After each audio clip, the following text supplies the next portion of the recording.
Today, and I'm going to be reading my book with an interpreter today. So I just have to wait until he is in this video and then I can invite him. There we go. All right, so I should be able to ask Seth to join in. Let's see, Seth. Awesome, there we go. To get Seth coming in here. Hello, everyone. And then I will hit go live on Facebook. Facebook was delaying us. Hi, Seth, how are you? Good, how are you? I'm great. Thank you so much for joining me here today. I wanted to tell everyone why you and I are doing this partnership.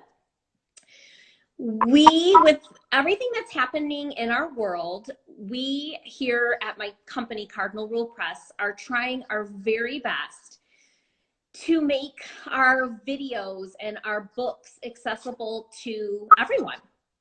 And so one way that our books are accessible is on YouTube. And so I have read all of my books on YouTube, and that's pretty cool access. They're free. But we think about a different community of different abled individuals, and that is where my friend here comes in. And would you like to say something about yourself? My name is Seth Field. I've been an interpreter in Michigan for about 7 years, and I'm really excited to share this book with all of you guys. Awesome. So as I read, you are going to be interpreting my words as you are now, and this will be available for the community who needs ASL, American Sign Language. So thank you. Are you ready to begin? Okay. You're doing great. I just keep thinking I'm talking too fast. All right, here we go. So the story is called The Jelly Donut Difference, Sharing Kindness with the World. And the book was written by myself, Maria Dismondy, and it was illustrated by P.S. Brooks.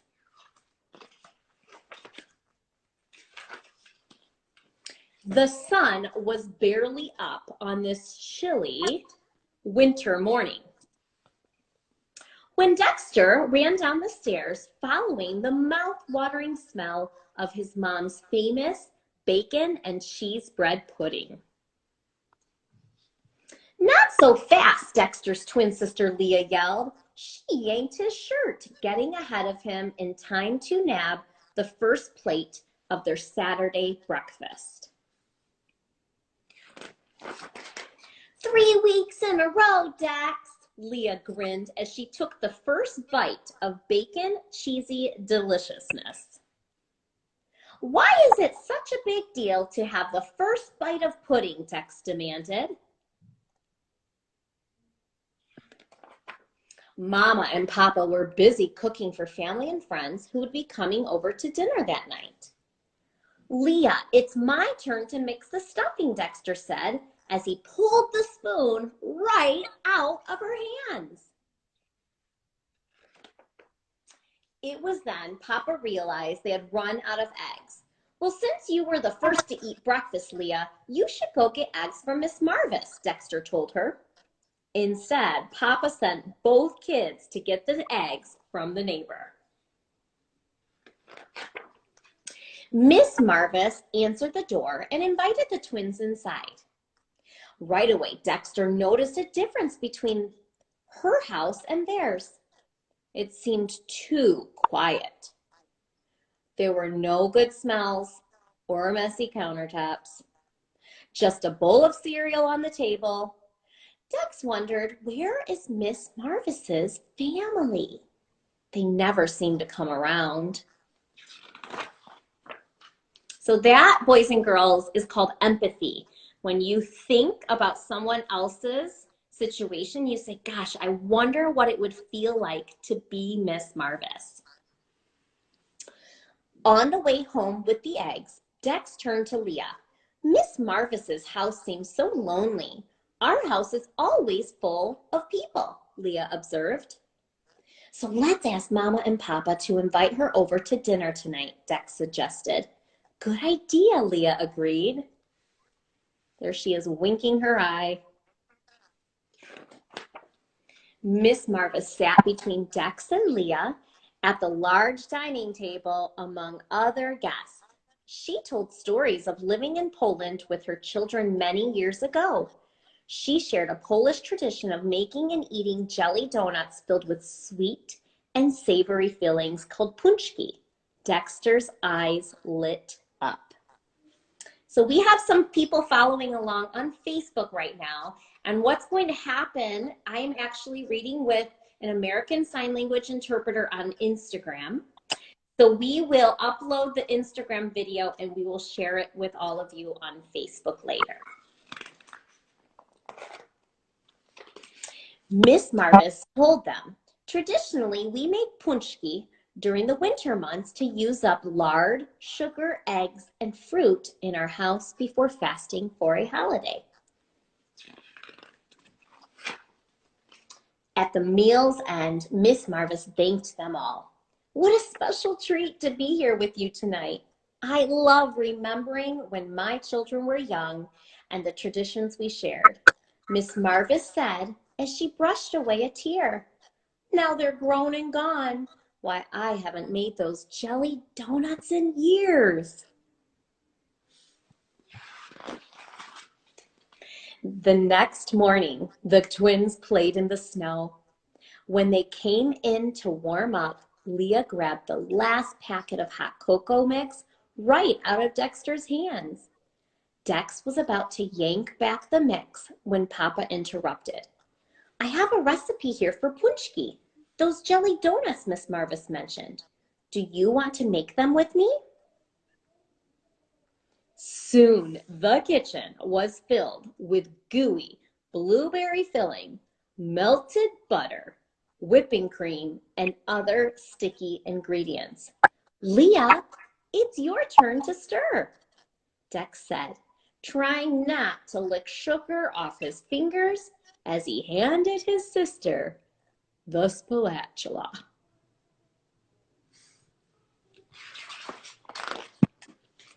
When they were done, the twins dropped off a bag on Miss Marvis's porch. She'll love them, I just know it, said Dex. He and Leah trudged back home through the snow. At dinner that night, the twins devoured jelly donuts for dessert. The following weekend, Dexter looked out the window. Leah was building a snowman. He ran out to join her.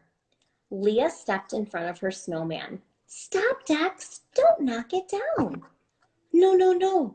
I wasn't going to, Dex replied. I have an idea. Let's go build a snow family in Miss Marvis's yard. She'll love all the company.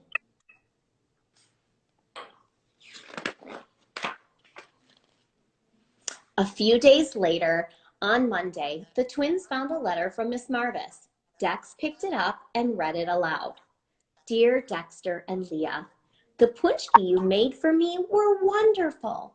Even better was the lovely dinner you invited me to and the snow family you built for me. Your acts of kindness are really appreciated. You found a great way to spend your time, and it made me feel extra special. Who would have thought jelly donuts could make such a difference?